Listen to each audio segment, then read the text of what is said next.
get you some. Oh, yeah. Mate, it's lucky she can cook. Wow! G'day lovelies and welcome back. Alrighty, today we are doing another Chuck's pastry recipe. Salted caramel profiteroles. First thing we want to do is preheat our ovens at 200 degrees Celsius. We want to grab out at least one baking tray with baking paper. I will write the recipe below as always. Alrighty, first up for the Chuck's pastry, we need 1 cup of plain flour sifted. We want to add 1 teaspoon of plain white sugar and then set that aside.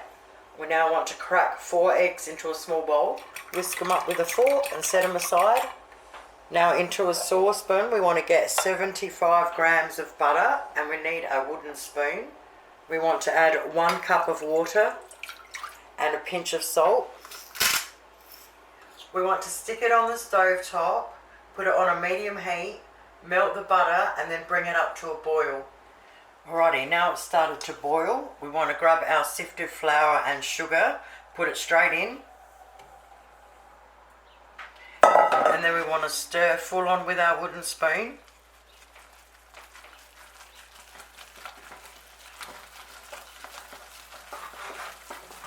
Once it clumps together and it leaves the sides in one, see how it's leaving the sides?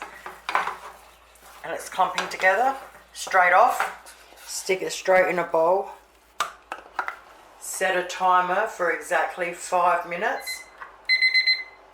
Alrighty, 5 minutes is up. Okay, now we want to get our beaten eggs and we want to put 1/3 of it in. And we want to beat it up with a fork until smooth. Okay, once it's into one clumpy mess again, we now want to add another 1/3. And same thing. And then the last of it. And then we want to just keep beating it a little bit until smooth and glossy. For profiteroles, we're going to need a decent size teaspoon for this one. So we need rounded heaped teaspoons.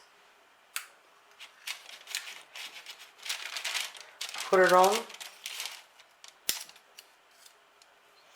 Now once you put them on, we want them rounded on the outside. So, or not rounded, but smooth on the outside. The top doesn't matter, but the sides do. You don't want any sticking out around the sides. Okay, now I just remembered Jill said that her mum used to rub a little bit of oil on the spoons to stop them sticking. So let's give it a crack. Wow. Did you just see that? What a massive difference. Oh my god, mate. That was freaky. Alright, I've got to do it again.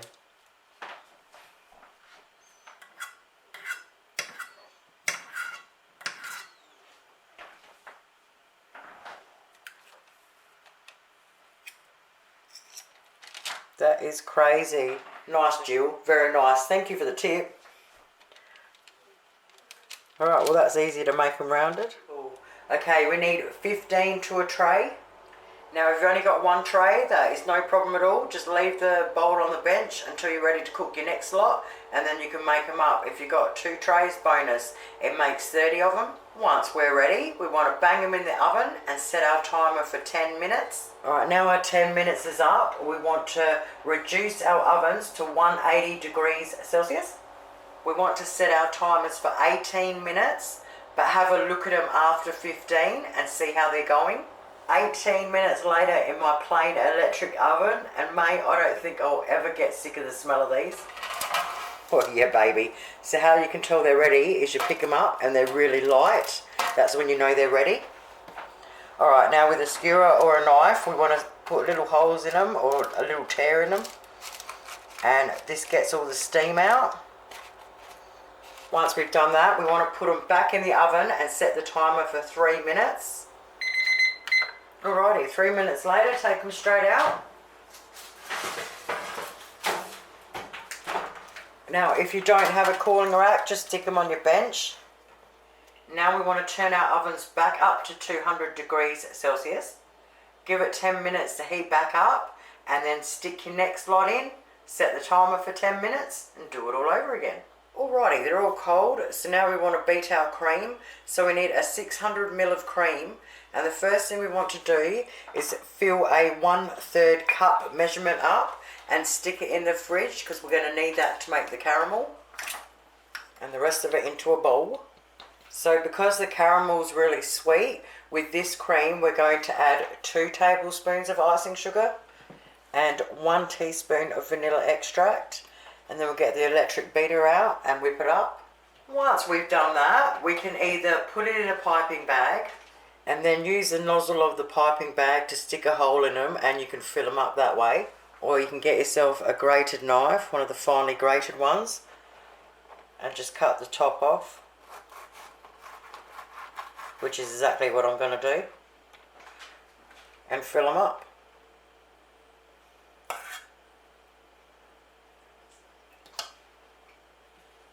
Lid back on. Next one. Once they're all full of cream, it's really warm in here at the moment, so I'm going to chuck the whole thing in the fridge like that while we make the caramel.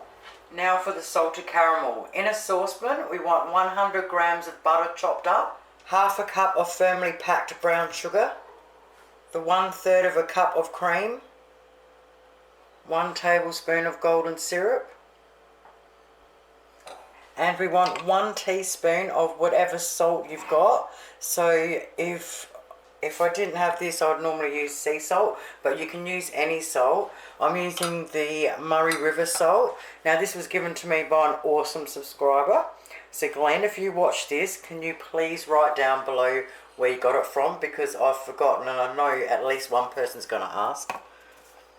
So yeah, anyway, 1 teaspoon of salt. I absolutely love this Murray River salt. I absolutely love it. Now we want to put it on a low to medium heat, in between low and medium. Once the butter starts melting, we want to stir, and we don't want to stop stirring. As soon as it starts to simmer, we want to set the timer for exactly 2 minutes, and we want to stir through the whole thing. As soon as the 2 minutes is up, take it straight off. Alrighty, been simmering and stirring for 2 minutes. Okay, once we've done that, we just want to set it aside until it cools down a bit. Okay, I let it sit there to cool down for exactly 15 minutes. Now we want to give it a really good stir. I kept the paper from cooking, and we're going to use that. Now if you don't have the tray like I've got, you can just sit them all on the paper. Alright, once we've given it a good stir, I'm just going to use a tablespoon measurement, and I'm just going to, make sure you're in view, I'm just going to gently pour it over. A little bit on each one, and then go back around and do a little bit more. Once we've done that, we want to leave them sit there for 10 minutes to start setting. Once they've started setting, what I've done is I've got some Glad wrap, and I've put a layover on the shelf in the fridge, and then in 10 minutes I'll pick this up and put it in the fridge on top of the Glad wrap. Now if you've got them on the paper, after 10 minutes pick them up and put them on plates and stick them in the fridge without covering them, and let them set. Well, there you have it, lovelies. Salted caramel profiteroles. Alright, so there's a few things I've got to say. First of all, when we were cooling down the caramel, I absolutely could have left it for an extra 10 minutes to thicken up that bit more. Now if you put your cream in with the piping bag, instead of tipping it over them like that, you could turn them upside down and dip them. If you wanted them as dessert, you would fill them up with the cream and put them in the fridge, and then after dinner you'd whip up the caramel. You put a few in the bowl, and then you could leave the caramel to cool down a bit because it's really hot for at least 10 minutes. And when it's nice and warm, you could pour it over the top and serve them up as a dessert. You could also fill them with ice cream instead of cream and pour the warm caramel over for dessert. I've made them this way as a munchie. So Chuck's pastry is always best eaten the same day. Thank you, lovelies, so much for watching.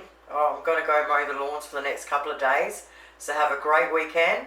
Dads, happy Father's Day. I hope you have an awesome day, and I'll see you all soon. Toodles.